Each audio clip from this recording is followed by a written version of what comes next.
bien sûr. J'aimerais ce soir attirer votre attention sur la prière de David. Je suis persuadé que le croyant doit aimer la prière. La prière, c'est un dialogue. Voilà, parce que l'Église est bâtie sur la communication avec le Seigneur. C'est vraiment un texte simple qui nous servira de méditation. C'est le psaume 86. C'est une prière de David. Je vous convie, quand vous serez chez vous, de le méditer encore. Je suis persuadé que Dieu peut vous parler et me parler, parce que la parole de Dieu, elle est riche. Nous prendrons, bien sûr, la première partie, la conclusion. Voici ce qui est écrit. Pierre de David, Éternel, prête l'oreille, exauce-moi, car je suis malheureux et indigent. Garde mon âme, car je suis pieux. Mon Dieu, sauve ton serviteur qui se confie en toi. Aie pitié de moi, Seigneur, car je crie à toi tous les jours. Réjouis l'âme de ton serviteur, car à toi, Seigneur, je lève mon âme. Car tu es bon, Seigneur, tu pardonnes, tu es plein d'amour pour tous ceux qui t'invoquent. Éternel, prête l'oreille à ma prière, sois attentif à la voix de mes supplications. Je t'invoque au jour de ma détresse, car tu m'exauces. Nous irons à la conclusion, à partir du verset 15. Il est écrit, « Mais toi, Seigneur, tu es un Dieu miséricordieux, compatissant, lent à la colère, riche en bonté et en fidélité. Tourne vers moi le regard et pitié de moi. Donne la force à ton serviteur et sauve le fils de ta servante. Opère un signe à ma faveur, que mes ennemis le voient, soient confus, car tu me secours et tu me consoles. Ô Éternel, nous disons Amen. Amen. J'aime donner un titre au message. C'est important de nous rappeler que Dieu, dans sa grâce, nous a donné un grand signe. Bien sûr. En entrant dans l'église, j'ai vu le signe de la croix. Oui. Quand on voit la croix, il faut voir ce qu'il y a derrière la croix. C'est important. Notre frère a prié que la croix est vide. Parce que c'est lui qui est à la croix, est ressuscité, et il est au milieu de nous. Le penser et le croire, le confesser, ça change tout.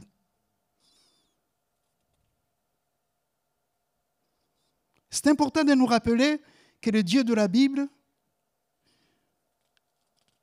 a un caractère. Nous avons vu ensemble dans ce texte qu'il y a 5 caractères de Dieu. Je ne vais pas regarder les caractères. Ce soir, nous regarderons les dimensions du signe. David, quand dans sa prière, dit que « Mais toi, Seigneur, tu es un Dieu miséricordieux ». Mon frère, ma sœur, quand tu pries, que tu te rappelles que le Dieu de la Bible, c'est un Dieu qui est miséricordieux. C'est quoi la miséricorde? La miséricorde, c'est une corde qui est tendue à notre misère. Si quelqu'un est en train de se noyer, on lui tend une corde. Il faut que celui qui se noie saisit la corde. Je pense à Rahab. Il était noyé dans le péché. Les messagers lui ont dit, mettre un fil cramoisi. Sa vie n'était née qu'à une corde. Il fallait croire à la puissance de la corde. Mon frère, ma sœur, le Dieu de la Bible, c'est un Dieu qui est miséricordieux. Sa corde, elle est puissante. Quel que soit le poids de ton péché, de ta misère, si tu tiens la corde, tu vas en sortir. C'est un Dieu miséricordieux. Dieu nous tend la corde. Dans ton passé, dans ta détresse, parce que je viens d'un tout petit pays qui s'appelle le Rwanda, avec tout ce qu'il y a, un arrière-plan de génocide tout petit. Tout petit, j'ai vécu des détresses terribles. Je me suis caché en dessous d'un lit. Je voyais du sang, des têtes par terre, des choses atroces. Pendant plus de 20 ans, je ne pouvais pas dormir, la porte fermée. Je craignais qu'on vienne me couper la tête, parce que j'avais vu des choses. C'était comme un film. On m'a amené chez les psys, les spécialistes, bien sûr. Personne ne m'a guéri. Puis un jour, dans la bonne ville de Montpellier, je me suis avancé, on a prié pour moi. Une corde m'a été tendue. Maintenant, Marie-France peut vous dire, quand on dort, je ferme la porte. C'est difficile. Parce qu'à l'intérieur, c'était terrible. Nous, il y a des choses qui sont liées à notre passé, dont nous ne pouvons pas guérir. Mais Dieu, dans sa grâce, c'est quoi la puissance de la corde? Cette corde, c'est une corde miséricordieuse. Tu peux t'y agripper. Dieu peut te faire sortir. Eh oui. Donc, rappelons-nous que le Dieu de la Bible, c'est un Dieu qui est miséricordieux. La Bible nous dit que le Seigneur est compatissant. Le mot compatir, c'est souffrir avec. Si tu traverses un deuil, des gens, bien sûr, vous voyez la condoléance, bien sûr, mais Jésus, lui, il peut aller plus loin. Il a un baume puissant parce qu'il va souffrir avec. Eh oui. Dieu, dans sa grâce, est rempli vraiment de compassion. Pendant des années, j'ai souffert à cause de, bien sûr, des choses que j'avais vécues. Et puis un jour, j'ai compris la compassion. Eh oui.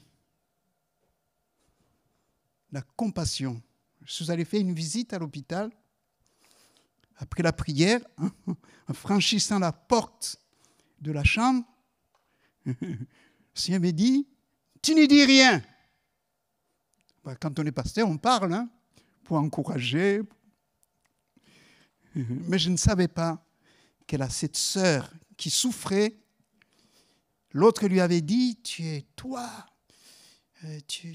malade parce que tu manques la foi. Il était vraiment découragé. Elle s'est dit, si le pasteur vient me voir et qu'il me dit quelque chose, je quitte l'église. J'ai fait une visite en silence. C'est bizarre. Je voulais parler, il me dit, tu dis rien. J'ai tenu par la main. Je suis resté 20 minutes à l'hôpital avec elle, tenais sa main. Je me suis levé, je suis parti. Mais j'ai failli ouvrir la bouche, Dieu me disait, tu ne dis rien. Le lendemain matin, on a reçu un coup de fil. Dieu l'avait guéri. Eh oui. C'est Dieu qui l'a fait. Il y a des choses que nous pouvons faire. Il y a des choses que Dieu peut faire parce que Dieu est rempli de compassion. Et la sœur qui avait dit cela, l'année qui a suivi, est tombée malade, la chose s'est inversée et l'autre est parti la visiter. Vous savez, Dieu est rempli d'humour. Mais il ne lui a pas dit, tu n'es pas une bonne chrétienne, te manque la foi. C'est celle qui était malade qui a demandé pardon de ce qu'elle avait dit. Il y a des choses que nous disons qui peuvent tuer. Il y a des paroles qui tuent. La foi, c'est terrible. Et je vais croire que cette parole va nous encourager, nous fortifier, bien sûr, que vous soyez bénis. Donc Dieu est un Dieu de compassion. Lent la colère. Je dis toujours aux parents, ne corrigez pas l'enfant sous la colère. Vous pouvez faire des dégâts. Une maman a corrigé son enfant. Elle était tellement furieuse qu'elle lui a cassé la jambe. Il a fallu l'amener à l'hôpital. Eh oui. Il ne faut pas régler les choses dans la colère. Parce que la colère n'accomplit pas le royaume de Dieu. Il faut prendre du recul. Dieu, vraiment, il est lent à la colère. Nous avons besoin de nous le rappeler, bien sûr, dans nos prières. Il est riche en bonté. Savez-vous que la bonté de Dieu se renouvelle chaque matin? Ah oui, nous en bénéficions. Je passe en revue rapidement. Je rappelle aussi que le Dieu de la Bible, il est riche dans sa fidélité. Dieu est riche en fidélité. La fidélité. Eh oui. Savez-vous que notre vie chrétienne est basée sur la fidélité de Dieu? C'est parce que Dieu est fidèle. La Bible nous dit que si nous sommes infidèles, il demeure fidèle car il ne peut pas se renier. Eh oui. Si vous avez dit oui à madame, il faut rester fidèle. C'est important, c'est sûr. Et un jour, je discutais avec quelqu'un.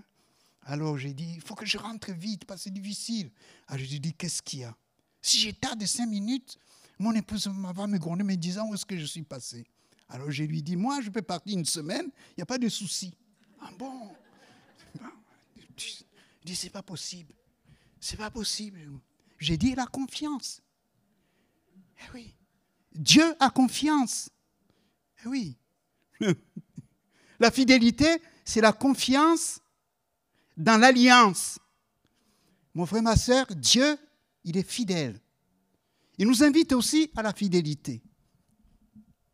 Est-ce que je suis fidèle dans mon engagement à l'Église? J'ouvre une parenthèse, je la ferme. Nous étions dans une petite église après l'Assemblée générale. Alors, on avait un déficit, peut-être pas de beaucoup. Et une sœur vient me voir, elle dit, c'est pas possible. Mon mari ne donne pas son offrande. J'ai dit, comment? Il ne donne pas son offrande. S'il donnait son offrande, alors je lui dis, il est infidèle. Mais il dit, c'est pas ce que j'ai pas voulu, c'est pas ce que j'ai voulu dire. J'ai dit seulement, il est infidèle. Il ne donne pas son offrande. J'ai dit, il faut qu'il réalise que ce qu'il a, c'est Dieu qui lui donne. Il faut que je réalise que ce que j'ai, c'est Dieu qui me donne. Je ferme la parenthèse. Ce n'est pas pour les Alésiens, c'est que les Alésiens sont généreux. Bien sûr. Je rappelle quand même ces points, et puis je reviens au point essentiel, bien sûr, du message ce soir. Dieu, dans sa grâce, nous a donné le grand signe, c'est la croix. La croix. L'apôtre Paul dit cette parole magnifique que j'aimerais rappeler à nos cœurs. Une parole. Oui. La croix. Dieu, l'apôtre Paul dit dans 1 Corinthiens 2, verset 1 et 3, « Pour moi, frère, lorsque je suis allé chez vous, ce n'est pas avec une supériorité de langage ou de sagesse, je suis allé vous annoncer le témoignage de Dieu, car je n'ai pas eu la pensée de savoir parmi vous autre chose que Jésus-Christ crucifié. Moi-même, j'étais auprès de vous dans un état de faiblesse, de crainte et de grand tremblement. » Pour l'apôtre Paul, c'est la croix qui était le cœur du message de l'Évangile. Frères et sœurs, c'est important de nous rappeler ce que c'est la croix, le sang de la croix. La croix a 4 dimensions. D'abord, la hauteur. Personne ne peut atteindre Dieu. Aucun être humain, les grands, les petits. Mais Dieu, dans sa grâce, est tellement inaccessible qu'il a choisi, lui, de venir. En fait, l'évangile, c'est Dieu qui vient vers nous. Nous pouvons chercher à aller vers Dieu. Mais Dieu, son désir, c'est de venir vers nous. Même si nous sommes des pécheurs, loin de Dieu, Dieu est venu vers nous. Je me souviens toujours, cette bonne ville de Montpellier, où je me suis approché de lui. Je ne le connaissais pas. C'est un copain de faculté qui m'a donné un prospectus. d'une manière bizarre, incroyable. Il m'a dit, viens écouter l'évangile. J'ai dit, moi, l'évangile, ça ne m'intéresse pas avec tout ce que j'avais vécu. Il m'a dit, tu as tort, viens écouter l'évangile. Et puis il me parle de l'évangile, il me parle que Jésus avait 12 apôtres. Il y en a un qui s'appelle Judas. Il me dit, il tenait la bourse. Il ne savait pas que moi, j'allais travailler dans la bourse. Il me dit, ça m'intéresse. Je faisais une spécialité dans les finances. Alors j'ai dit, il est devenu riche. Il me dit, non, il s'est pendu. Dis-moi, je ne vais pas me pendre. Dans les années 78, les finances étaient prospères, l'économie était... Les gens trouvaient du travail facilement. J'ai dit, lui, il a tort. Alors, il m'a donné son évangile. Je pense qu'il m'a donné l'évangile de Luc. Je l'ai lu, mais moi, dans mon esprit, j'ai découvert Judas. Pas juste. Il tenait la bourse. J'ai lu concernant Judas. Je suis revenu, je lui ai demandé Matthieu pour découvrir Judas. J'ai pris Jean, et puis dans le secret de ma chambre, je suis arrivé sur le texte de la croix. J'ai fondu en larmes de voir le pardon de Jésus. J'ai réalisé que j'étais vraiment loin, loin, loin, loin de Dieu. J'ai pleuré, chaud de larmes. J'ai donné mon cœur à Dieu.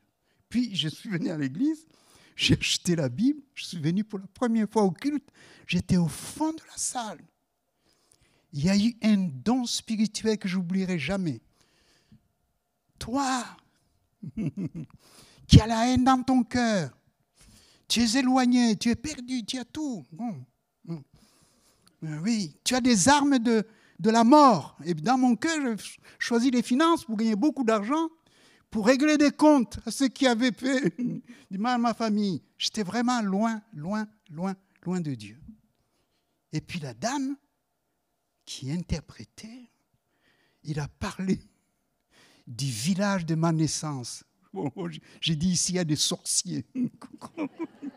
Moi, je venais d'Afrique, vous le comprenez. Oui. Oui. Le Dieu de la Bible, c'est Dieu qui connaît notre histoire. Oui. Il a crainte de savoir que tout le monde connaissait ma vie. Et puis à l'époque, à Montpellier, à 778, il n'y avait que des visages pâles.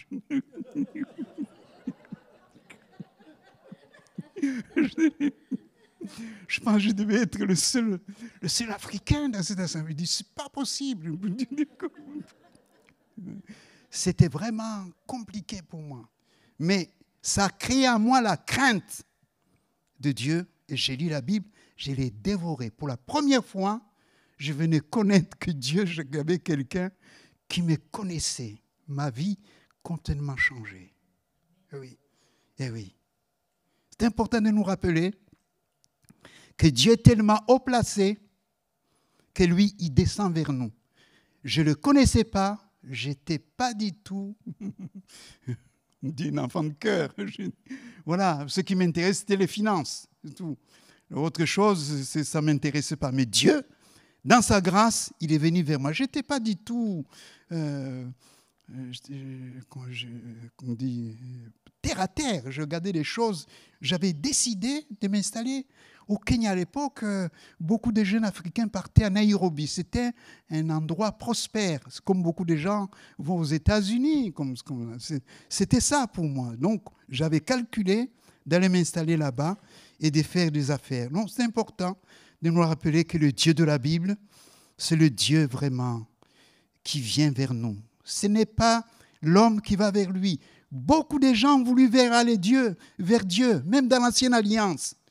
Ils ont construit des tours. Leurs langues ont été confondues. Les peuples se sont éparpillés. Mon frère, ma sœur, ami qui cherche Dieu, Dieu veut venir vers toi. Pourquoi? Parce qu'il t'aime. La croix nous présente vraiment l'amour de Dieu. Oui, j'irai plus loin en rappelant aussi que dans la croix, il y a la hauteur, mais il y a aussi la profondeur. Il y a des gens qui sont bien bas tombés, sans espérance, sans solution. Je pense à l'homme de Gadara. Aucune chance. Il vivait au cimetière. Il était lié. Il y a des gens qui sont liés. Dans la bonne ville de Marseille, on annonçait l'évangile. Avec le frère Fontana. Il y a un monsieur qui s'est approché à la prière. Il est tombé par terre. Il y avait comme un sifflement. Il s'est tordu comme un serpent. On l'a entouré. On a prié. Il y a eu comme un boum. Quelque chose est sorti de lui. La puissance du Seigneur est capable de libérer les captifs. Cet homme a été complètement transformé. Il a dit, qu'est-ce qu'il y avait, qu'est-ce qui était en moi? Cet homme a complètement changé. Maintenant, il marche avec Dieu. Amen. Il était loin du Seigneur, en entendant le nom de Jésus. Gloire à Dieu. Le nom de Jésus véhicule une puissance de délivrance. Mon frère, ma sœur, ami qui entend ce message, ce Seigneur, il n'a pas changé. Il est le même hier, aujourd'hui et éternellement. Je rappellerai que dimension, bien sûr, de la croix, bien sûr, c'est la hauteur, la profondeur, mais aussi la longueur.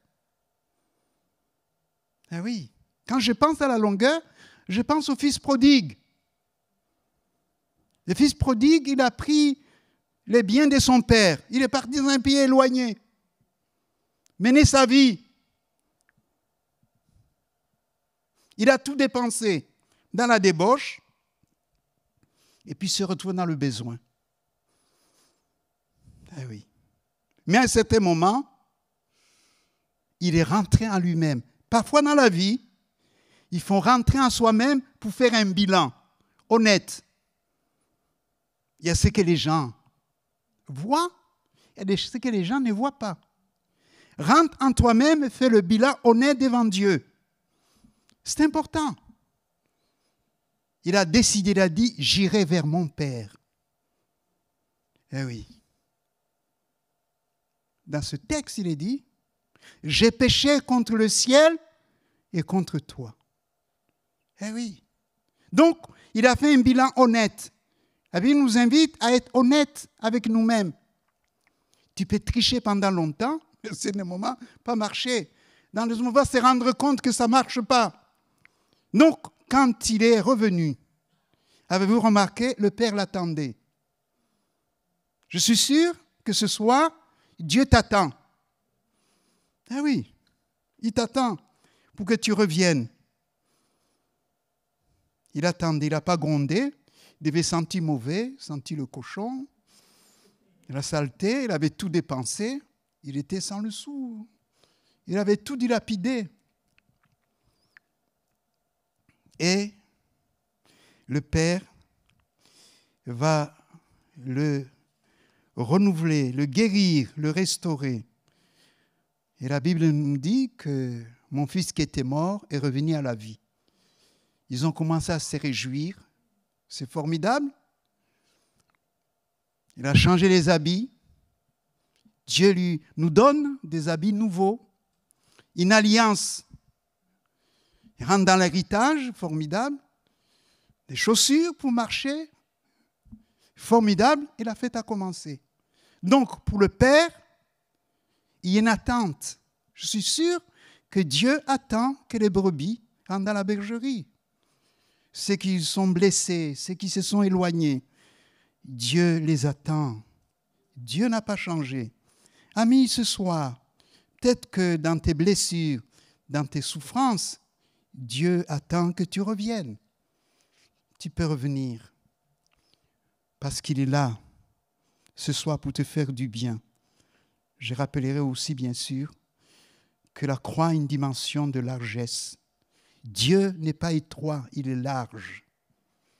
Ah oui, il est large. Nous avons eu la joie de travailler dans un quartier qui s'appelle les Menguettes, c'est tout près de Lyon. Ah oui, et dans ce quartier, c'était très difficile parce qu'à côté, il y avait des mosquées. L'évangile, c'était vraiment difficile. Un soir, à la réunion de prière, la bibliothécaire a été braquée. Heureusement que tout le monde était sorti. Elle est devenue toute blanche.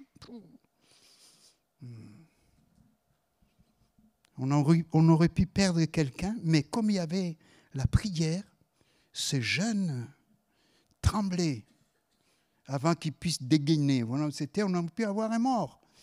Mais Dieu, dans sa grâce, il cherchait de l'argent pour sa dose de cocaïne, on compte. Eh oui, il y a beaucoup de drogués. Derrière la drogue, il y a la mort. Eh oui, les gens ne le savaient pas. Dans ce quartier, c'était terrible. Il y a des endroits, à l'époque, où la police ne pénétrait pas. Eh oui.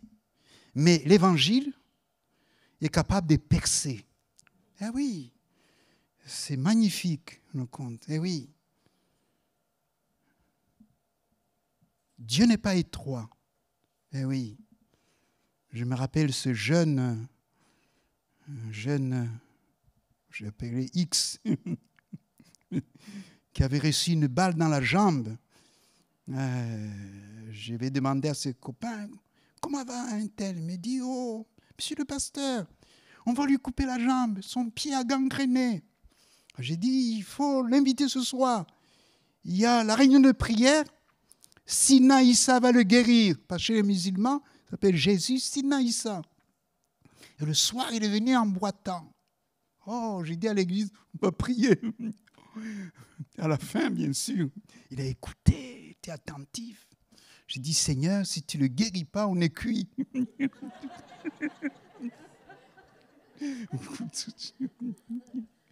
Mais le Seigneur est bon. Parce que quelques 2 semaines plus tard, on me dit, un miracle s'est produit. Et sa jambe saigne. Sa jambe a commencé à vivre. Incroyable. Vous allez voir le médecin. Le médecin a dit, il faut appeler ton frère. Parce qu'il avait les radios. Il faut appeler ton frère qui vienne vite. Vous avez été blessé au même endroit. Lui, il faut lui couper la jambe parce que le mal progresse. Il me dit, c'est moi. Oh Dieu, le médecin. Le médecin n'y croyait pas. Qu'est-ce qui s'est passé? Ça a été un témoignage fabuleux dans le quartier. Dieu a étendu sa main et le problème a cessé de ce qu'on avait comme problème. Le miracle de Dieu, eh bien, montre même aux incrédules que Dieu est vivant. Amen. Et ce garçon invitait les gens pour venir à l'église. Il allait perdre la jambe. C'est incroyable ce que Dieu peut faire. 10 ans plus tard, on était dans une ville, je reçois un coup de fil. Monsieur le pasteur, priez pour moi. Mon épouse a perdu le premier bébé, je peux perdre le deuxième. J'ai dit, tu te souviens de ce que Dieu a fait pour ta jambe? Pourquoi tu ne donnes pas ton cœur à Dieu pour aller à l'église? Oui, je sais, priez pour moi. Il était vraiment dans la détresse. On a prié pour que l'épouse ne perde pas encore le bébé. À distance. J'ai dit, tu répètes les paroles. On a prié avec lui. La prière est une puissance extraordinaire. Eh oui. Et aujourd'hui, il y a un beau bébé. Le Seigneur est bon, le Seigneur est miséricordieux. Au-delà du miracle, le Dieu de la Bible veut qu'on aille en relation avec lui. Il nous a donné un grand signe, la croix. Dans la croix, c'est vraiment l'amour de Dieu. La Bible nous dit, Dieu a tant aimé le monde qu'il a donné son Fils unique, Jésus-Christ, afin qu'il croie en lui ne périsse point, mais qu'il ait la vie éternelle. Dans la vie, il y a la guérison, il y a la restauration. Et oui, mon frère, ma soeur, ami, quand tu mets à genoux, tu croire à l'amour de Dieu. Tu n'es pas le produit du hasard. Dieu a un plan pour ta vie. Il faut que tu rentres dans une relation vivante. Il est le Dieu de la délivrance. Il n'a pas changé. N'oublie jamais ce signe. Eh oui. N'oublie jamais que Dieu est miséricordieux, que Dieu est compatissant. Il est lent à la colère, riche en bonté et en fidélité. Dieu est fidèle. Je peux t'assurer que ce soir, Dieu est fidèle. Eh oui. Parfois, nous sommes, nous, infidèles. Mais si nous l'invoquons avec sincérité, si nous croyons, il nous donne le bonus. Il nous fait jouer la prolongation. Des choses incroyables peuvent se produire. Eh oui. Incroyables choses. Savez-vous que dans la parole de Dieu, il y a un homme qui a arrêté le soleil. Il a dit, soleil, arrête-toi. Et le soleil a suspendu son vol pour que la bataille soit gagnée. Pourquoi? Donc en combattant le bon combat, je rappellerai que la prière, bien sûr, c'est une demande. Demandez, nous dit la parole de Dieu. Demandez avec foi. Eh oui, le F, c'est fiable. Dieu est fiable. Parfois, nous ne sommes pas fiables, mais Dieu, il est fiable. Eh oui. O, la foi O. L'origine de notre foi, c'est la parole de Dieu. C'est pourquoi on dit, méditez la parole, croyez. Un jour, j'avais reçu un courrier de ma jeune fiancée. Je l'ai lu une fois, 2 fois, 3 fois. Et puis dans la prière, Dieu me dit, si tu lisais ma parole, comme tu lis. J'ai été secoué, parce qu'il y avait l'amour. J'étais assis sur des mots tendres et doux, je me dis. Alors ça a été pour moi une leçon, quand je me dis. Comment tu lis la parole? Dès la parole, il y a l'amour de Dieu. C'est plus que tout. Eh oui. Le I, c'est l'intervention. Le Dieu de la Bible, il intervient toujours au temps favorable. Je terminais par ce témoignage. Beaucoup d'églises ont prié pour nous quand on avait eu l'incendie à Manosque. C'était terrible. Un chrétien, monsieur le pasteur, qu'est-ce qu'on va faire? Là, il ne faut pas tricher. L'église est incendiée. On n'a pas de lieu de culte. On a passé 5 mois sans lieu de culte. On nous a prêté quelques locaux, les autres églises le dimanche après-midi. C'est vraiment très difficile. Et moi, j'ai dit, Seigneur, je suis un mauvais pasteur. Qu'est-ce qu'on va faire? Il y a des mamies qui m'ont dit, frère, là on va, les chaises, ça nous fait mal au dos. On devient... Alors j'ai dit au Seigneur, à genoux, j'ai dit, Seigneur, il faut un autre pasteur, c'est pas possible que... Et en pleurant devant Dieu, Dieu me parle. Il me dit, c'est mon église. Eh oui, ça m'a réveillé. Je vous assure, tu es mon serviteur. Eh oui, quand vous traversez la crise, il faut une parole venant de Dieu. Puisse le Seigneur, dans sa bonté, te donner la parole de vie. Parce que Dieu n'a pas changé. Il n'y a rien qui lui échappe. Tu peux lui faire confiance. Aujourd'hui, l'Église a été rénovée, modernisée aux normes. Eh oui, à l'époque, on a pu mettre des écouteurs pour les étrangers. On compte. Eh oui. Et puis le trésorier vient me voir. Il dit, frère, je ne comprends pas. C'était la mauvaise année. Et on a fait du bénéfice. C'est incroyable ce que Dieu a fait. Alors que lui, il n'en revenait pas. C'est Dieu qui l'a fait. Je peux dire aussi, avec le recul, regardant les Alésiens, Dieu vous a béni. Moi, je suis passé derrière, il y a celui qui sont passés derrière. On a pleuré. Dieu a étendu sa bonne main. Donnez gloire à Dieu. Croyez à sa miséricorde, à sa bonté. Et oui, nous allons tout simplement nous recueillir et croire tout simplement comme des enfants. Peut-être ce soir, y a-t-il des gens qui traversent un moment d'épreuve, une souffrance, une épreuve, une maladie. Pourquoi ne pas croire ce soir qu'il est capable de poser sa main sur toi? Amen. Gloire à Dieu. J'aimerais bien que nous puissions nous recueillir.